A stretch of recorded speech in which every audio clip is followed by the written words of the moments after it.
Hello students, आपका स्वागत है मेरे यूट्यूब चैनल सपना विश्वकर्मा एजुकेशन पे। आई होप आप सब स्वस्थ होंगे और मस्त होंगे। आज हम लोग पढ़ने वाले हैं क्लास 10 का एक्सरसाइज 8.1 इंट्रोडक्शन ऑफ ट्रिग्नोमेट्री का क्वेश्चन नंबर 6। ठीक है, क्वेश्चन नंबर 6 कह रहा है if angle A and angle B are acute angle such that cos A equal to cos B, then so that angle A equal to angle B. ठीक है, जैसा कि हम लोग जानते हैं कि हम लोग ट्रिग्नोमेट्रिक फंक्शन पढ़ रहे हैं, तो ये एक राइट एंगल ट्रायंगल में होगा। ठीक है, तो सबसे पहले हम लोग यहाँ क्या करते हैं, एक राइट एंगल ट्रायंगल ड्रॉ कर लेते हैं। ठीक है, जिसमें आपका क्या कह रहा है, ए एंड बी जो है वो एक्यूट एंगल है।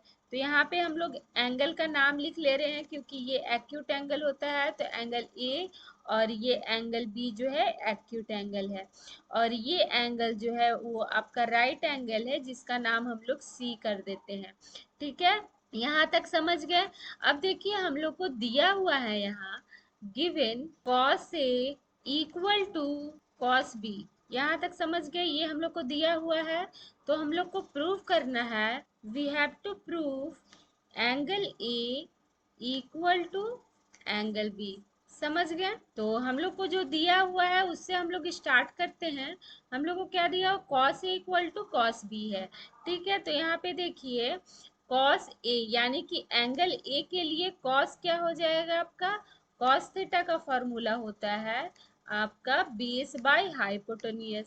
ठीक है, बेस बाय हाइपोटेन्यूज। ठीक है, ये होता है cos थीटा का फॉर्मूला। तो एंगल ए के लिए cos क्या होगा आपका, ये बेस यानी कि एंगल ए के लिए बेस क्या होगा, ए सी होगा बेस, और हाइपोटेन्यूज आपका ये होगा ए बी। तो यहाँ पे लिख सकते हैं cos A equal to A C by A B. यहाँ समझ गए, यहाँ तक इक्वल टू। अब cos बी के लिए निकालते हैं, यानी कि एंगल बी के लिए cos क्या होगा, बेस बाय हाइपोटेन्यूज। तो बेस होगा एंगल बी के लिए, ये बेस हो जाएगा और ये आपका हो जाएगा हाइपोटेन्यूज। तो बेस क्या हो गया, बी सी हो गया एंगल बी के लिए बाय ए बी। अब देखिए यहाँ पे ये क्या है, A C by A B और B C by A B. ठीक है, तो दोनों में ए बी क्या है, इक्वल टू के अपोजिट साइड है, तो दोनों कैंसिल हो जाएगा ए बी।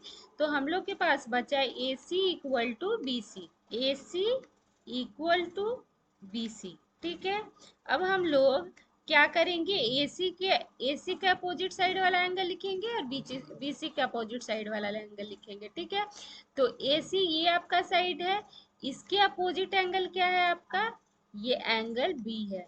ठीक है, तो यहाँ पे एंगल बी लिखेंगे इक्वल टू, ये आपका क्या है, बीसी है।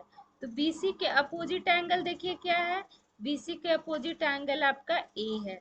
तो एंगल ए लिखेंगे हम लोग कि angle B equal to angle A है, तो angle A equal to angle B भी सेम चीज है। ठीक है, ये हम लोग को आगे यही तो हम लोग को प्रूफ करना था। ठीक है, तो यहाँ तक समझ गए आप लोग, ये हो गया आपका प्रूफ। तो आपको अगर वीडियो अच्छा लगा और समझ में आया तो लाइक कीजिए, सब्सक्राइब कीजिए और शेयर कीजिए। धन्यवाद।